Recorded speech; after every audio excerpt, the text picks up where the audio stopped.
Hey, all right. It's been a while. It's been a absolute while. It's been a weird month. Just from making videos, streaming. I haven't streamed in a minute though. Just making clips, connecting with y'all. It's been honestly kind of humbling. Just the amount of young men that have reached out to me.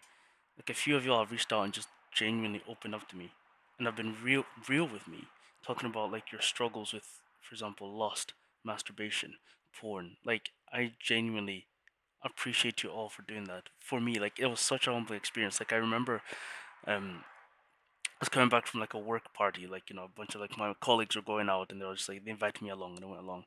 And then I uploaded a video that was scheduled to upload that night for me, and I get a comment, not a comment, sorry, I get a DM, basically the brother saying, "Yo, like you saved me from sin," and I don't know what that did. Like it just, I genuinely just sat down in absolute humility because of that comment. Because for me, like, it's so weird seeing this ministry actually even remotely grow. Like, it's now got 35 followers. I'm getting a good stable number of views on my videos. But to me, that's not the important thing. It's actually connecting with you guys. And I love the fact that you guys all kind of communicate back. You all kind of interact with the comments, you message and stuff like that. It's absolutely so, like, humbling for me. Like, I'm praying blessings for all of you. Genuinely. Like it's insane and I appreciate every single bit of support that I'm being given from you guys. It's beyond appreciated. Like you wouldn't even understand. So I want to say a quick thank you to all of you for that. But yeah, like a brother, like he messaged me saying that he dealt with lust. Like he was just completely honest with me, and he's talking about how he struggles with relationships. And sometimes I'll message him asking how I could pray for him, and he'll message me asking how he could pray for me, because it's that sense of community that you want to grow within. If you're starting a ministry within your friendship circles, within your church, like have a community for younger men, because again we are struggling. We don't have communities. We don't have close friends or people we can really regard to as friends. So it's really encouraging to see and hear that. And just it's insane because like he spoke to me and he was like, "Yo, like I'd like some advice, like stuff like that." And I always say, "Look, I'm not perfect." Holding up my Christian cross, if you can see it, I'm not perfect. Like I am a flawed human being as well. Like the comment that you made, sorry, the message that you sent, saying that I helped save you from sin, like that, like obviously only Jesus saves from sins, obviously, but that the conviction you feel in that, knowing that your words actually matter, knowing that they actually hold weight, is so humbling. And there's literally no other way for me to have taken that beyond just sitting down and realizing the gravity of the situation. So yeah, young men, we're struggling. We want to get relationships, etc. And it's not that we're necessarily desperate. I feel like that gets conflated, especially with modern day society. It's more in the sense of like we want that companionship. We want someone to take care of. We want to take care of somebody. We want children. We want a family. Like which guy doesn't? What I mean, I want a family. So because of that, we sort of have a yearning and a longing. But because the devil has influenced society so much that he completely pollutes our minds with porn, men are completely overloaded with dopamine. He feels like see like on your For You page or Explore page, women, half naked women on there. Like that sense of conviction that you feel once you fall into lust is a horrendous and damning feeling, and the devil loves it. He loves when you feel like you can't be redeemed. He loves when you feel helpless, knowing that you're not redeemed by Christ. He enjoys that feeling. He revels in it. Every time you fall, every time you sin, Satan celebrates, man. He loves that. So no, like don't got a little fly. Don't fall into that, man. It's tough, I know. I struggle with it too, especially even as a man in a relationship, which makes things 100 times harder because you're not just affecting yourself, you're affecting your spouse and your partner as well. And that's the part that kills. Because there was a moment with my girlfriend once. I'm not gonna be super open just yet, because I will admit actually I am pretty bad at opening up. Although I am honest on this platform and I try to be as honest as possible, in general I am pretty bad at opening up. But in terms of not only lust issues, also pride issues. So, for example, one time, me and my girl were sitting on the train, and there was this other girl giving me attention, and for some reason, it felt really nice. Like I totally like I am human. Like let's not disregard that I am human, and of course it will feel nice, it will feel a bit special, but I shouldn't feel that way when, especially when my girlfriend is there. But I shouldn't feel that way in general because my girlfriend's love and affection should be what I am aiming to achieve or aiming to gather, not somebody else's. So that moment truly hurt my girlfriend, for example, and it wasn't fair on her at all by any means. It wasn't fair on her, and I felt absolutely horrendous. So yeah, lost issues and also attention-seeking issues because that comes from a deep insecurity. It can affect who you're dating, and that's why it's important to try and sort those issues out, or maybe help curb them. Because at the end of the day, when you're in a relationship, you're not just in it by yourself. You're with another person.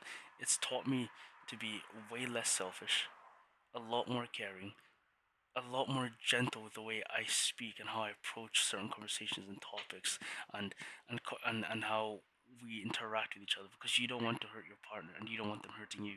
So it's just curating that sense of honesty and that community between the both of you is what ultimately will help decide how well you communicate and how well your relationship actually functions. But yeah, there are ups and downs all the time. There are ups and downs all the time. There are gonna be problems. There are gonna be issues. But if you can at least communicate them, that's half the battle. Talking about a problem is literally half the battle. But yeah, what I really also wanted to talk about, actually, I might shut the windows a bit loud. Give me a second.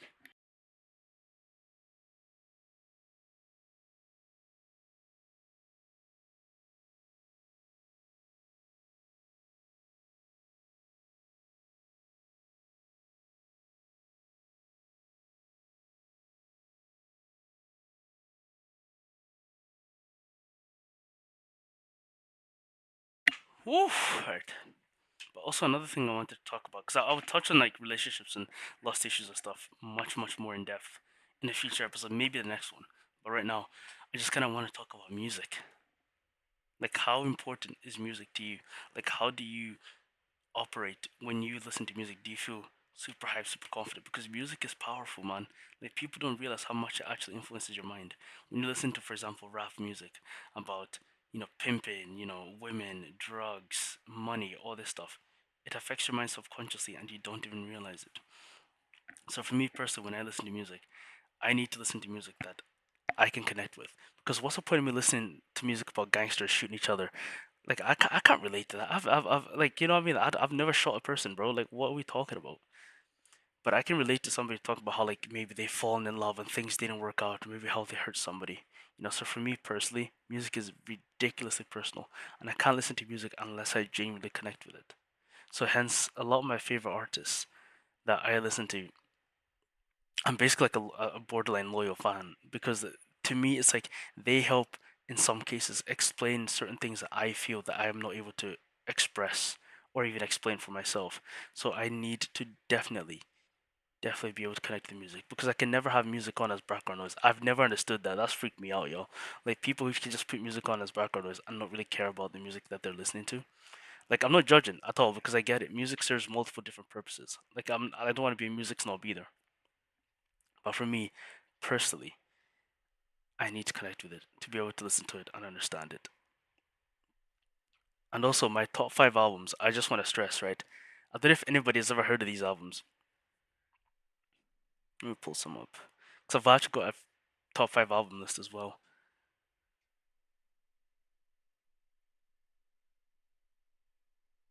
If there we go, live stream is up. Just double checking. Top five albums.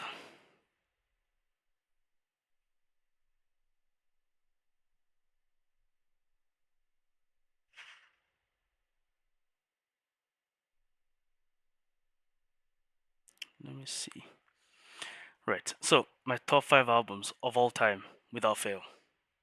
Sad People Make Dope Music 1 by Mowgli the Iceberg. Eremos by John Keith. Anomaly by Lecrae. And then I also have Olympus by John Keith. Keep in mind, this isn't a this is not in order. This is just in any order because they've all served really different purposes in my life at certain points where I really needed these albums. So for me to class them in a sort of like pool is it would be kind of like saying that like different points of my life mattered more than others, which you can argue that's true. But to me, these albums genuinely meant the world, and they got me through so many different things or so many different emotions I was feeling. Especially anomaly when I first started listening to proper Christian hip hop by Lecrae. Red Dirt Dip with that swear word there. So this one's a weird one, right? Because the artist who made this album, he was a Christian, and now he's not a Christian, so he's become secular. But he does talk about his struggles as well, with like, for example, faith and how he couldn't reconcile certain things with like Christians and maybe the whole deconstruction kind of thing, and how he sort of fell away from the faith. Which, of course, I'm a Christian to the day I die. You know what I mean? Like, if you want to take this crucifix off my neck, you're gonna have to chop my head off. But my point is overall that that person's music still impacted me because he used to make Christian music and that impacted me as well. He used to sing songs about like love and his struggle with like relationships and his struggles with lust, etc., drug abuse, etc., all this stuff. I've never dealt with that personally, drug abuse, but like it was still fundamental because it showed me different perspectives that like actually like Christians are broken people. Like we're not perfect. So yeah, that's one of my other albums. I know I say top five, but looking at the list, I actually have a lot more than five. Then I have 180 by Aha Gazelle. Oh my days, this album's a masterpiece. The first song alone just draws you in. And it's a similar situation with Eremos. Eremos by John Keith. The first, like every song, like there was not a single song I would skip in the album. Every single song just drew me in. Absolutely love that album. So, 180 by Aha Gazelle, also masterpiece as well. One of my favorite albums. Then we also have is it Restoration by Lecrae. Which is another one of my favorites.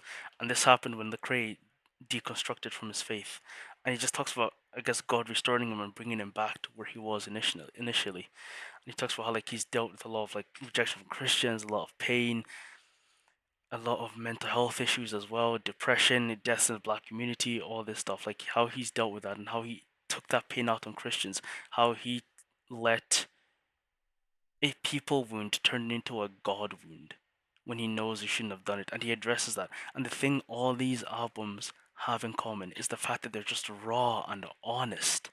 That's what I love. That's why I listen to these albums. They're raw and honest. And I don't want to put any shade again for people who listen to maybe like Forrest Frank, because my Christian life and my walk being a Christian has never been necessarily happy. Like God doesn't promise that there won't be storms, but he does promise that he will be there with you during the storm. It doesn't like when Abednego, Meshach, Shadrach, and Abednego, when they were in the furnace, they fully trusted God. They didn't worship King Nebuchadnezzar's God. No, they trusted the God of the Bible, and they said, "If we die, we die." That's how bold they were about their faith. So they went in that furnace. Of course, God was there with them. He doesn't say that you're not gonna have storms, but he does promise that he will be there with you during those storms. And another thing that I hate in Christian culture that I want to just kind of quickly address here is when people say that God won't give you more than you can handle. My brother, he 100% will. You will get a lot more than you can handle in this life. That is such a lie peddled by, I don't know if it's the prosperity gospel or whatever, but I don't know what it is, but it's a complete biblical lie. But as I was saying, he will promise to be there with you during those struggles, and he will bring you out of that. Like who here is handling a fiery furnace? Like obviously Meshach, Abednego, and Shadrach, they were in a fiery furnace, so were gonna die, but God was in there with them. Like for example, right? Like Job was given a lot more than he could handle. Job wanted to die. A few prophets in the Bible wanted to die. They got a lot more than they could handle, but you know what? God came through. He was there for them, and he supplicated, and he took care of them. So yes, God will 100% give you more than you can handle. Don't let that lie. Do not let that lie be peddled because he's given me a lot more than I could handle a lot of times. But you know what? I stayed with him and I stuck by his side, and he has blessed me. So yeah. What I was saying. Yeah, Forrest Frank, for example, right? Like I'm not really a super fan of his music because my relationship in Christianity and my walk in my faith hasn't always been a happy sort of positive walk. So songs like "I'm about to have a good day," like bro, like shoot, I haven't had a good day in ages. What if somebody says, "Yo, I haven't had a good day in ages," like I can't listen to this. Like as I was saying, my walk in Christianity hasn't always been super positive, so I can't go around singing a song about having a good day when at the end of the day, like life hasn't been great for the most part, even some parts. Like no, there are ups and downs of Christian life. Like Jesus literally says like you will be hated for your truth, you'll be hated for your faith, you'll be persecuted for your faith.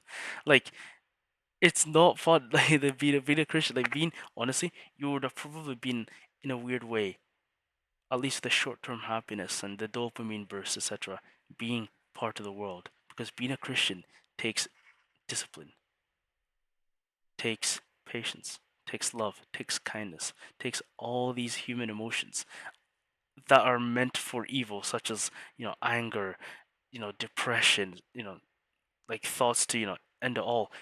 It flips them over their head to our lesser catered to or lesser developed attributes as humans. That's the toughness about Christianity, and that's why it's so difficult for you to forgive somebody when they've hurt you and they've angered you, for example. You know, and I also think as well, what you feed your mind matters. Also, I'm reading off like a little notebook here, that a little few notes I took. What you feed your mind matters. The music that you listen to will shape your mind. Like you listen to music about like let's say XXX Tentacion. Like I get it, you're in the gym, you wanna work hard, you're gonna rep, hit the hard numbers, you're gonna hit some PRs. But like you're listening to songs that are like about gangsters, about shooting people and killing people. Like yeah, I get it. Like it is hype and it gets you in the zone. But is it godly? Is it Christian? Is it biblical? Because it seeps through your subconscious. People don't realize this stuff. Like it seeps through your subconscious, man. You know, like it changes your thoughts. Like when you're not knowing it, you're probably thinking about sin. Like a good example for me is there were times where like when I used to listen to worldly music, right? I would constantly have like lustful thoughts when I was in the gym because it used to have that sort of lustful language. Then when I stopped listening to that sort of music, those thoughts kind of dwindled down by a huge margin, almost overnight. Like God worked through that. So like what you feed your mind is what's going to be fed over and over and over again in your mind, and that will grow and germinate into a seed, and that will manifest itself in ways that you never thought they would because you think that it's just something innocent. Like, why do you think there's so much music about like women dancing and twerking and being naked, and one night stands? There's a reason why. Like, there's a society, there's a mission to collapse society. Look, I am not. I would never end myself. I want to say that I would never end myself, just for the record. So if somebody does come for me or disappear for saying this, you know what's happened. I have been taken out.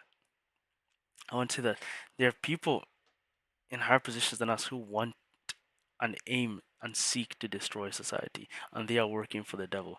And one method that they're using is music. That's why you gotta be careful what you listen to.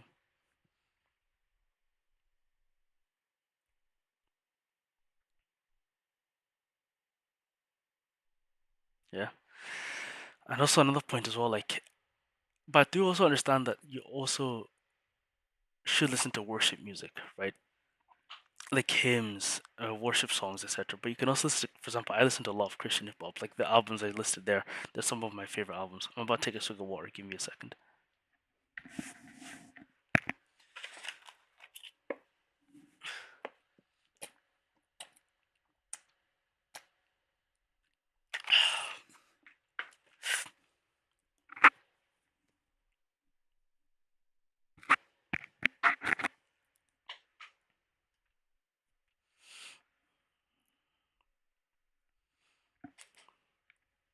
Yeah, so we kind of need music for the lows as well because again, life isn't all just happiness. We kind of need music for the lows because life isn't simply all just sunshine and rainbows and happiness.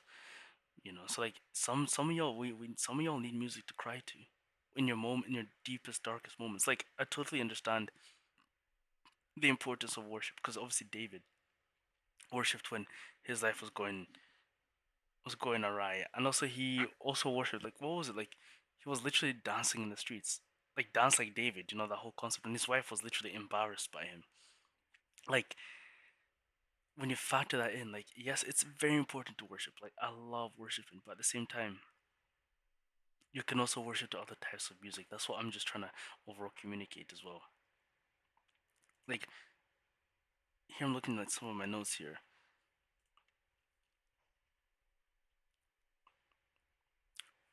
Like, people don't understand, like, just in general, how powerful music can be.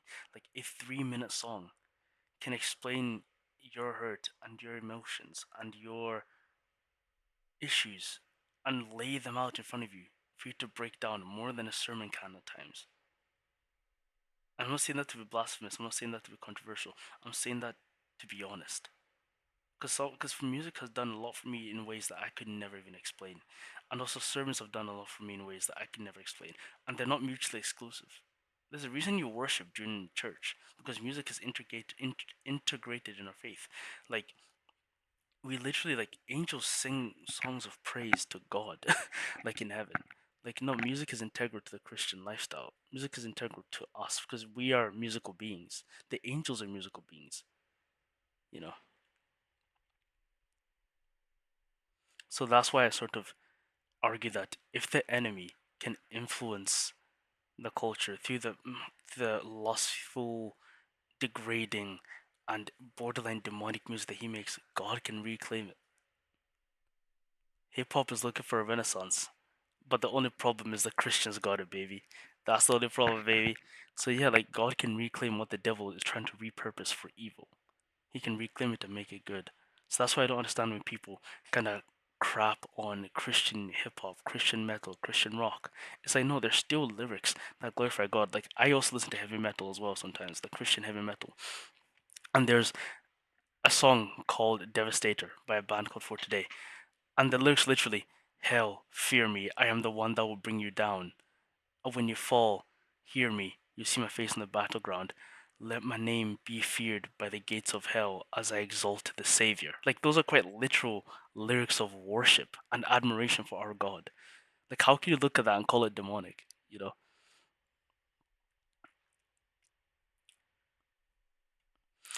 So yeah, and I also want to stress as well, like, I'm not condemning anybody who listens or still listens to secular music, which is music that isn't Christian, for example.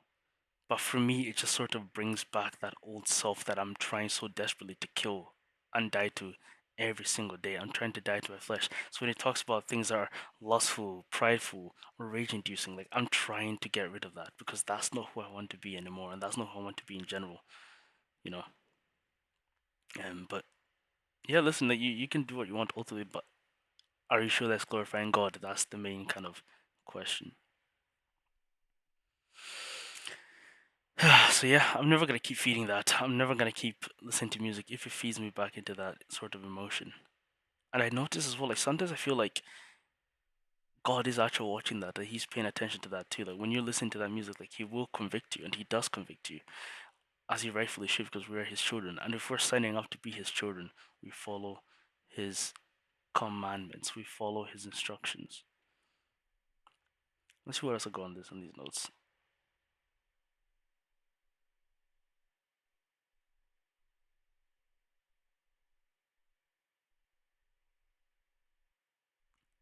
So yeah, and also just to further go on the point of, like, just connecting to music, like, music isn't loud. Sometimes it's broken. Like, David in Psalms was weeping and running. Like, that in and of itself is actually worship as well, because weeping and running and crying to God. Like, you know what I mean? Like, that in and of itself is genuinely worship. Give me a sec.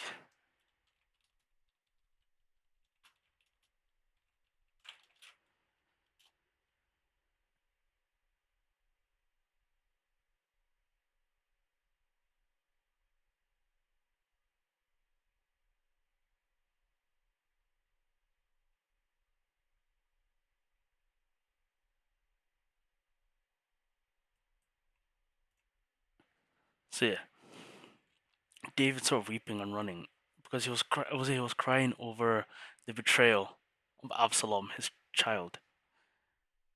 Which is fair. Like, again, but that is in a way also worship. Like, you, like, God can understand your tears. That's the thing as well. Like, He's an all-knowing and powerful God. He can understand you even when you don't have words that are understandable, words that are coherent. When all you can sit down is sit down and cry and just let tears run. He understands that too, and he feels your pain, and he feels that pain. So don't be afraid. Even if you got nothing to say nothing and just be in the moment and even cry. Just let out a tear because the Father's there for you.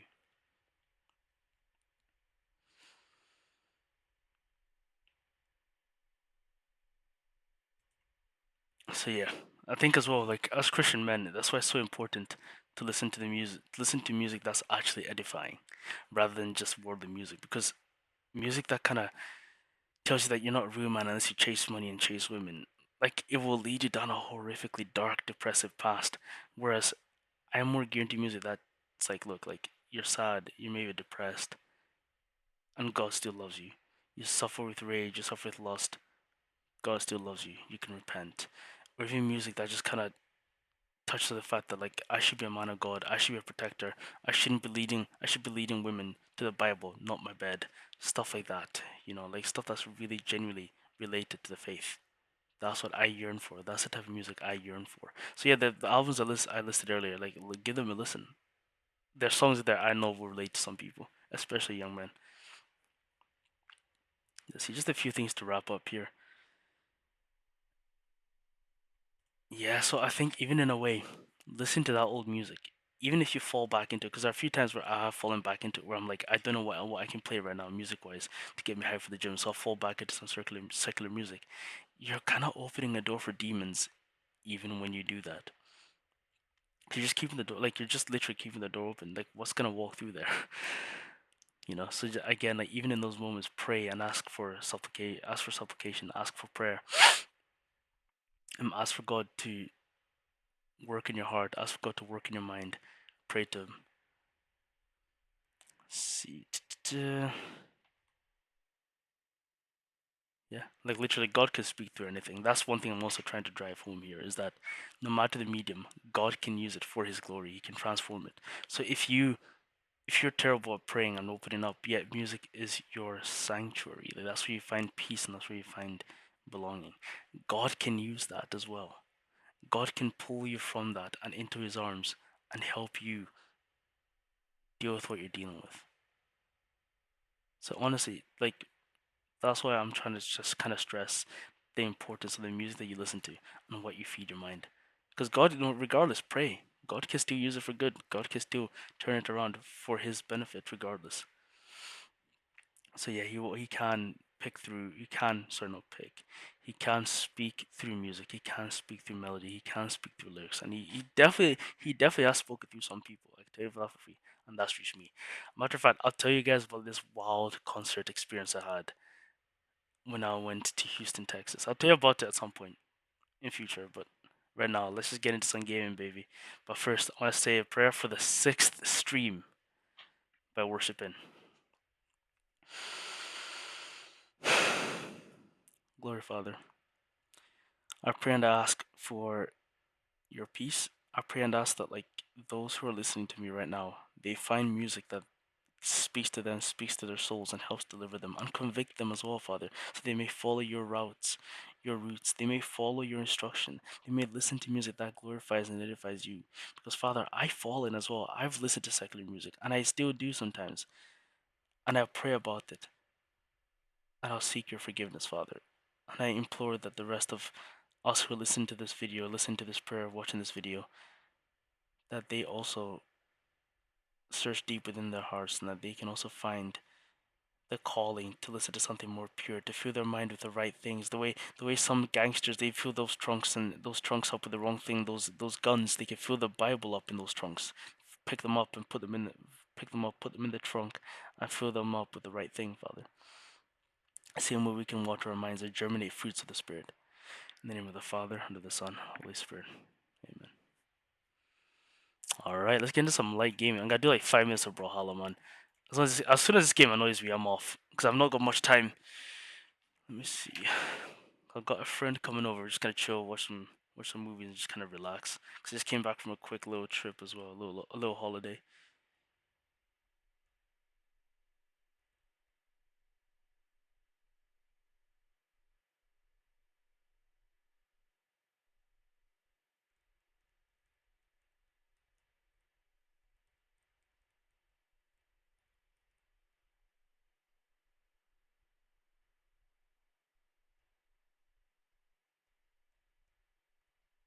So I'm just.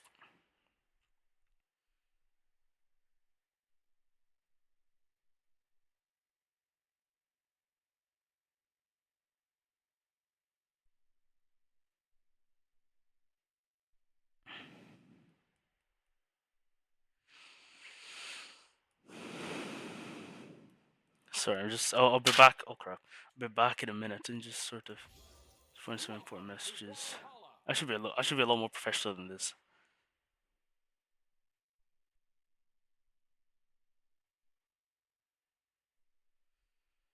Perfect. We've got like 50 minutes left. Ah, let's get it going.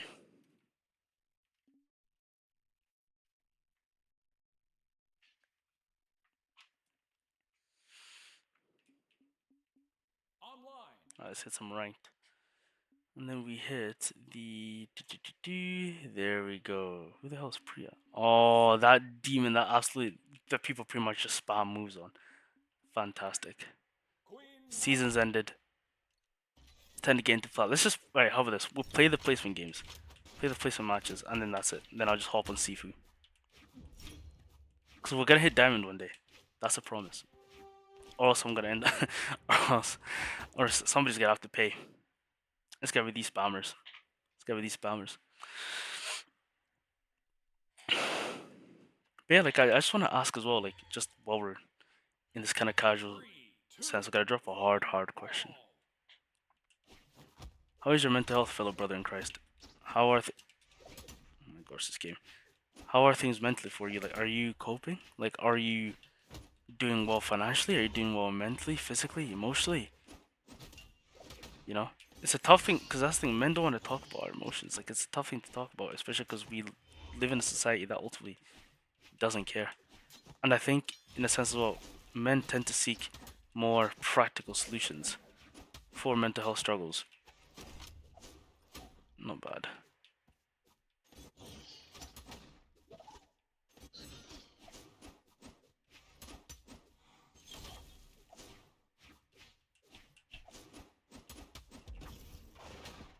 What?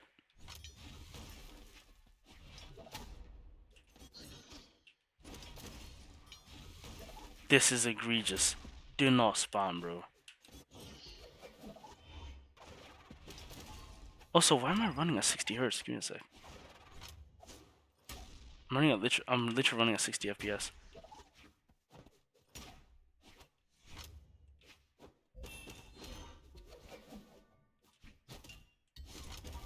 Oh, right, hold on. I think I know why. Let me.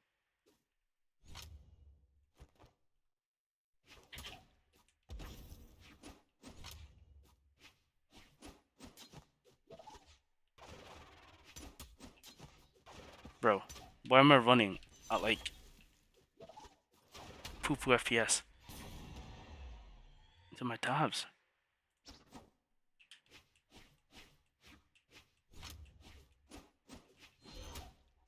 I can just straight up feel the difference in how badly it's running right now. If he loses at me while I'm playing an absolute doo doo. Oh, read like a book.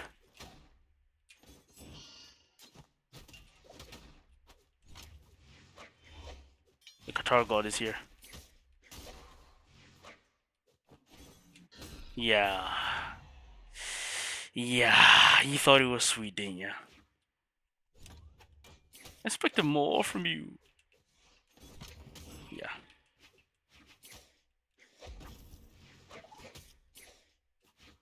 Come on, buddy. That's fair. Deserve that.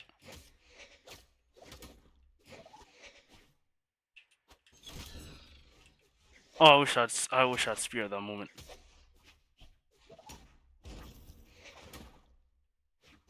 Not bad. Is this really all you're gonna? Is this what your playstyle is amounted to, bro? If it hits out on me one more time, I'm gonna crash out.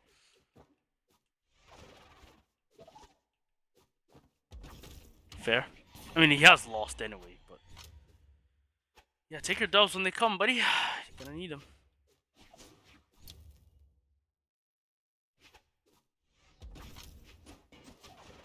Yeah. So it's like,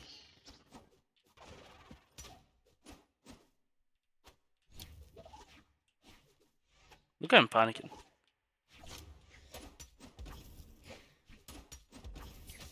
Death. Oh wait. Oh, hold on. If he hits me with it, come on.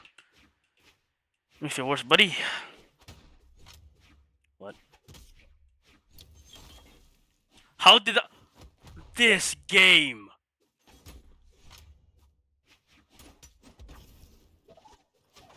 I mean, you're basically. Oh my gosh, this game.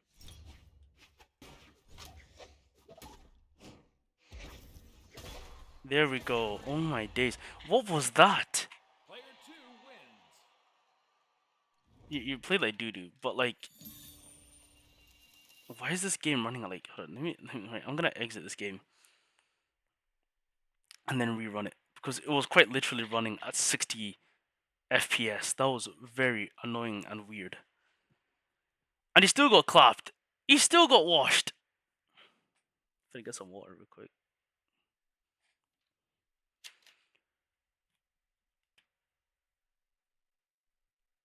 Welcome to Brawlhalla.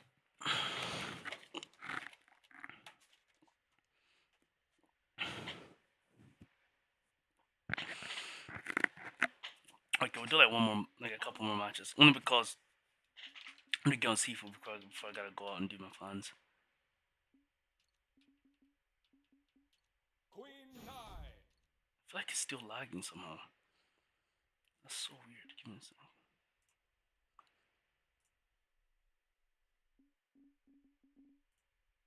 Queen Nai. Hmm.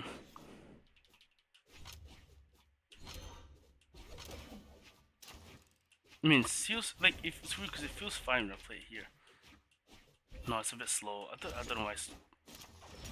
You know what? Actually, you know what? For the sake of my own mental health, I'm not doing this today.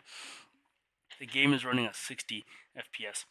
This is a game we need Madrid's disgusting reflexes. I'm not playing against a spammer. Well, I'm playing like half the speed he's playing at. I'm good. I'm good, bro. We'll sort it out another day. Let's play some seafood. I'm done. Let's go here. Let's go off the fort. There we go. No shame. Where's seafood at? Oh, bro. Where's seafood at? Give me a second. I can't freaking believe that game. Like, it's always something new. It's always genuinely just something new. Yeah, I'm kind of hoping to beat this club level in the next like 40 minutes. Pardon me. Let's beat this club level. It's a new dawn, a new day, baby.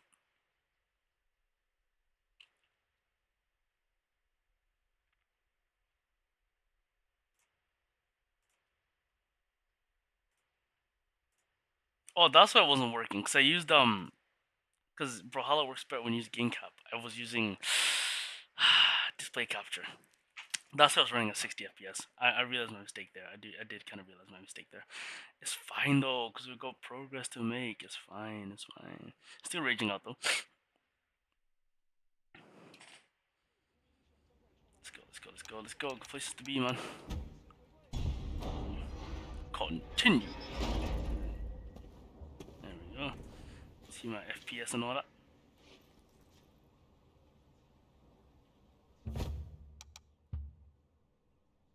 Let's see. Because one thing that worked for some reason, if I go in display.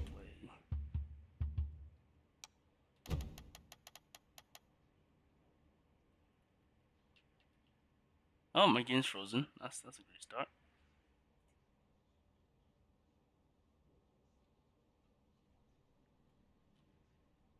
Well, nothing's working today. Alright, well, this is great. I'll close that. Now how about we open Task Manager? Right? Let's threaten it. Let's threaten it.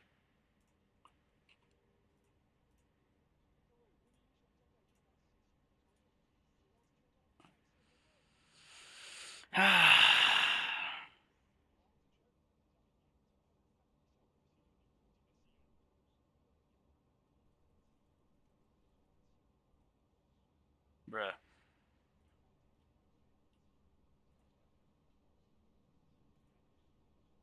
Bro, why is nothing? Right, okay, well, Sifu isn't working. Can't get a dove today, can I? Yeah, looks like Hoffman and Brawlhalla again. Couldn't live from my own failure, so it brought me right back to him, didn't it? Into our grinding Brawlhalla tonight. Just don't freaking PC gaming, man. PC gaming. That's one thing I kind of miss about consoles. When you launch a game, it just be sitting there waiting Welcome on you to to freaking play it. Brawlhalla. Why is my screen, my screen on the left is just not turning on? What the hell?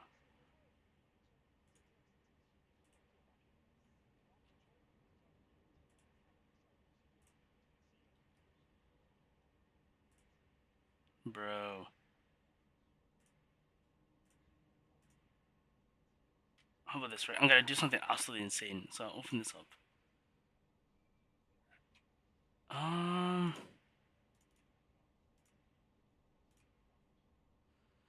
Well, you know what? If there's a sign there's a sign as strong as any. That's gotta be a short stream. No need to play anymore because nothing's working, and I can't be bothered resetting this and then starting up and streaming again. So yeah,